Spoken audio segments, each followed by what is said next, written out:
Okay, so my name is Adenike Dasola Oyetunde. I am a lawyer turned broadcast journalist, boarding writer, and yeah, some people say I'm shying away from the motivational speaking part. So that's in a nutshell who I am.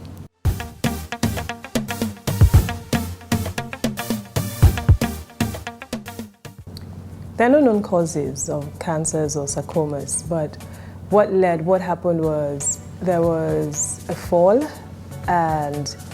domestic fall in the house, and pretty much I lost the use of my limb for a while. So went back to the hospital and they said it was a blood clot. I had a drainage. I went back to school. It wasn't getting any better. Came back to school and I came back to Lagos and went back to the hospital this time, and they said I had to do a drainage a second time because the first one was not totally successful.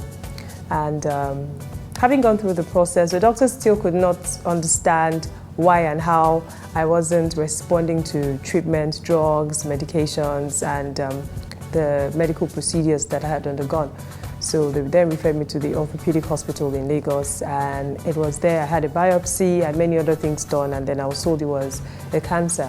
And the only option was an amputation because it was thankfully not malignant, aggressively malignant, but the limb pretty much had to go because yes, it was cancer. So I had to either possibly die or succumb to them having to amputate my limb, which I went for, and yeah, pretty much that's what happened.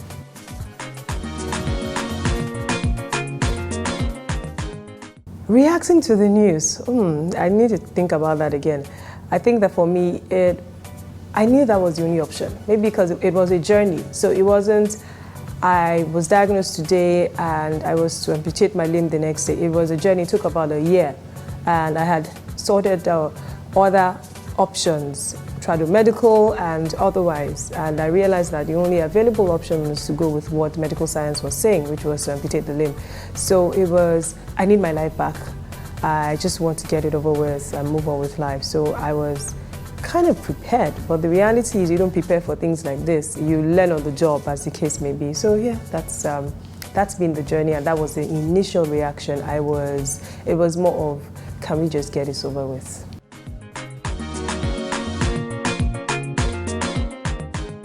I want people to understand that you can still make a life of yourself regardless of the fact that you have a different form of disability, because I understand, that sometimes or every time everybody has a form of disability or the other, but it's just mine is more visual than any other person's. So that's just the disparity that exists between myself and the next person.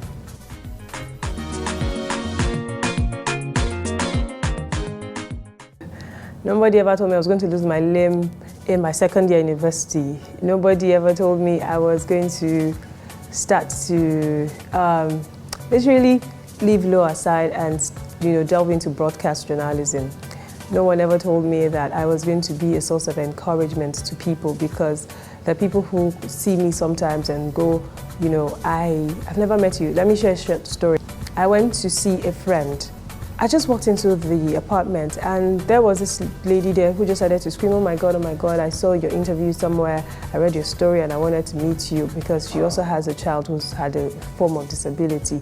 So no one ever told me that people will actually literally see me, people I don't know, and recognize me as being someone whose story that they can share and connect with. So no one's ever told me that I can be a success out of the many things that I've been through in the last 10, 12 years of my life.